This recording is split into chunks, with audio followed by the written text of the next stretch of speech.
remember, the winner goes on to play Hart. If that is Inori, he will be entering into an extended series down 0-2 versus Hart. MC would be clear of that, but certainly either one is going to have a tough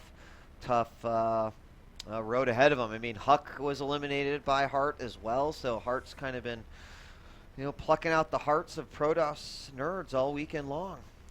Now on, well, let's introduce the players here. Bottom right will be Inori as the red Protoss. Top left, SKMC as the blue.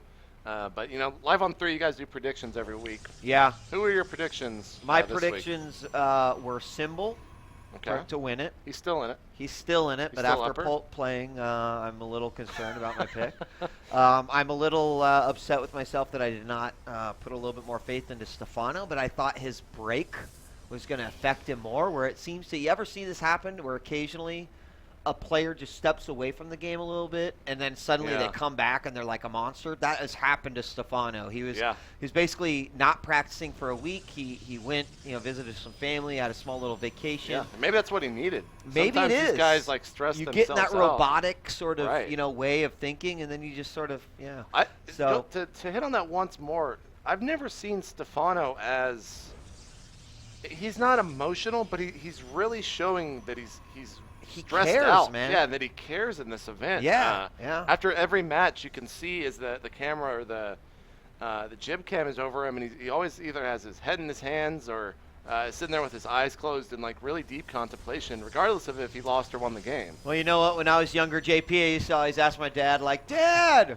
why do I get all like nervous and queasy before track meets and stuff? And he's like, well, son, that's because you care. And I was like, oh, man, it makes sense. So, Stefano has been a guy who's, quote-unquote, been unconditionally in it for the money. And I think that's changing a little bit, man. I think he actually likes being a champion a little bit. Yeah, because of the money, but because it's a good feeling. So I think he just cares more than he did even 6 months ago. But anyway, Stefano's not playing. Let's talk about these two guys, because MC's tournament life is on the line here. Right. He is now down 0-1 after...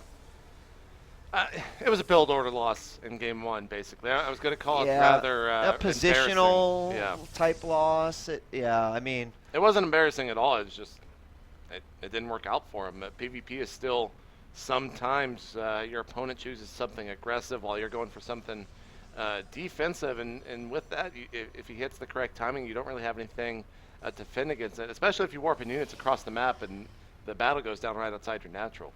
Yeah, and it's it's probably going to be a little less likely that this happens here. Probe is going to get in, and that'll be good for MC. Get a clear look at everything going on. Sees the two gases, the gateway, the Psycore, even sees the chrono boost on the gateway too. Might be a little telling, but he will get taken out. Heading on over. You'll notice that we haven't had that Nexus come out yet, but... there we go. Second robo? Yeah, okay. Now let's see what Inori throws down here. And it is, well, it's going to be a pylon. That's not what I wanted to show.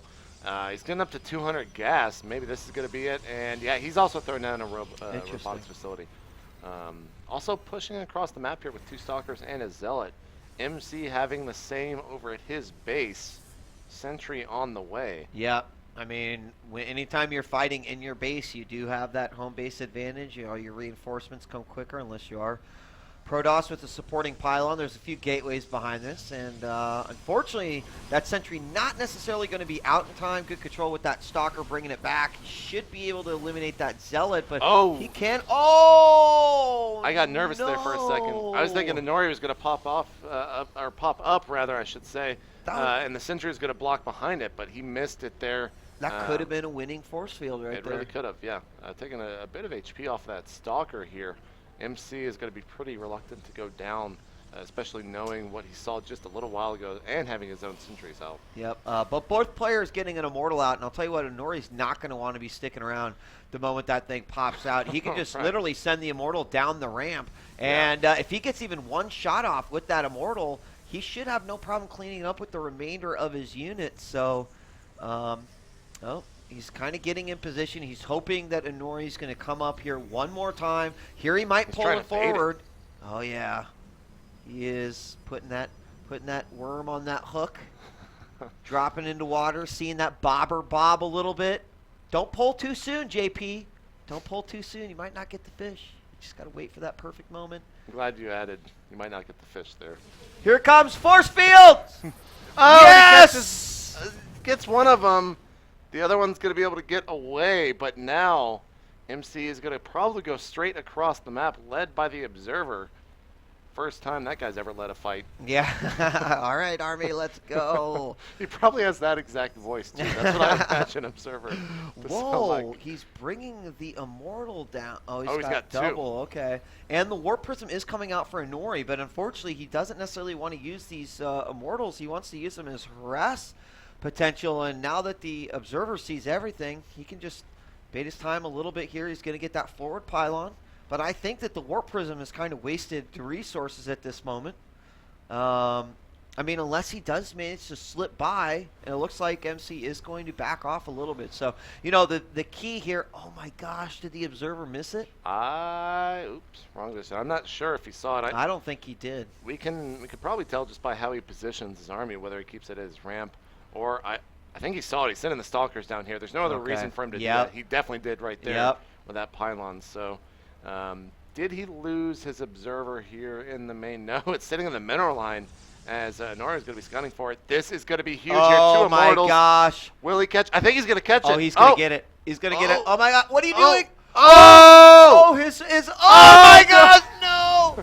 He just dropped it right on top of him. He is going to be able to do a ton of damage. He actually needs to just focus fire down. And MC, oh, my gosh, he cannot keep. Well, the balance will go damage It was still a good. It wasn't like quite the explosive Warp Prism explosion that we were hoping to see, but still quite good. Now, we have MC basically doing the same thing. His is just coming out a little later. And it's also going to be faster here with the gravitic drive upgrade. Actually, I think that Inori got that as well. Did he really? Yeah, didn't you see it speed up at the last minute? Check it. Check. Yeah, you are right. Oh, yeah. You are right. You are right there. Nice eyes, Wheat. Yeah, I went Super Saiyan at the last moment there. But here comes the other one, and it is going to not really have much to spot it. So we'll have to see what happens. The Nexus goes down. That is the one advantage that Inori has over MC right now. MC supply block pretty badly. And Warp Prism going into the main here. Going to try and drop maybe some Zealots into the mineral line. If he takes out a lot of Zealots, it's going to just do so much to the economy here, especially with an attack coming up. Here comes a potential attack now, and he reinforced with it. Go the Warp Prism is just used to scout. He's going to get inside and do some damage. Warp Prism, high ground, low ground. I thought he was going to drop on top of the Colossus and try to take that out, but expansion denied.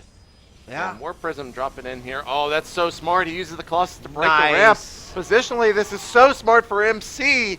Two Immortals up here dealing so much damage to that Colossus. He's got to be careful not to chase that Colossus, though. We've seen too many Protoss get a little bit too over anxious about trying to get rid of those Colossus and not really focusing down on the units. Oh, my God. Both of them are still. There it is. The pickup and the drop. So smart. Very nicely done. And that's you know what? PvP specialist. What? Yeah, MC is going to take this one. Wow, that was so well executed there by MC. And Inori's going to be forced to GG out there. GG.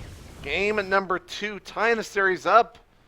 That was a spectacular play by MC. I got to say, I'm super impressed by what just happened. I'm unsure why Inori didn't. Did he drop there in the main? Because the Warp Prism was just kind of cruising around. It literally was more of a scouting unit at that point, which he could have. He could have, quite frankly, just warped in even a couple of Zealots, but that could have also been his demise, right? If he warped in Zealots there and he didn't have the ability to warp in on a defensive front, it could have been game over for him anyway. So I think it probably was pretty smart, although it was undefended too. So right, I don't know.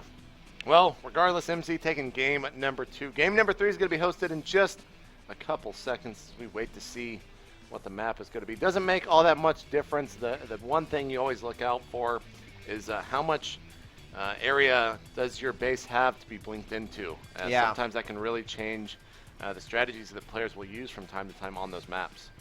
I really do like the increase of the Warp Prism Micro that we're seeing with Immortals and even Right. Sentries and Zealots these days. Well, and MC's actually, now that I think about it, he's one of the kind of forerunners in terms of Originators, right? using it. DRG versus MC for Arena 1, he did the Sentry Right. thing where he sat at the Xel'Naga Tower, evaded the hell out of the Overlords and all scouting while he's controlling it, Right. and then went up and dropped everything into the main right on the edge, and it was very well executed. And then once again there, perfect control from MC with his Immortals, trying to get the initial shots off from the beginning, one on the high, one on the low ground, and then eventually picking up and dropping off right on the 2 Colossus there at the end. Yep, smart play by MC. It might keep himself alive in this one. We're just waiting to find out what the third and final map is going to be. Of course, since Inori won Game 1, it does put him in a slight advantage because he's going to get the map choice after MC wins it. But, I mean, honestly, how much of a map advantage does he actually have? It's more just like, well, I like this map because it's a PvP, you know? You're not really getting an upper hand over your opponent. Like, I will choose this map because I will know. It's exactly the same. It is kind of funny to do vetoes for mirrors, but it's for these players, it's mostly just being comfortable on that map is what it boils down to. Certain players don't like certain maps for whatever reason, whether it's the color just infuriates them, or they've had a bad loss on it. Yeah. So, like, every time it loads up, they're just, like, salty about that bad loss. Oh, I remember the days where I loaded up on Steps of War, just got 10 pulled, couldn't do anything about it. Yeah. You know what?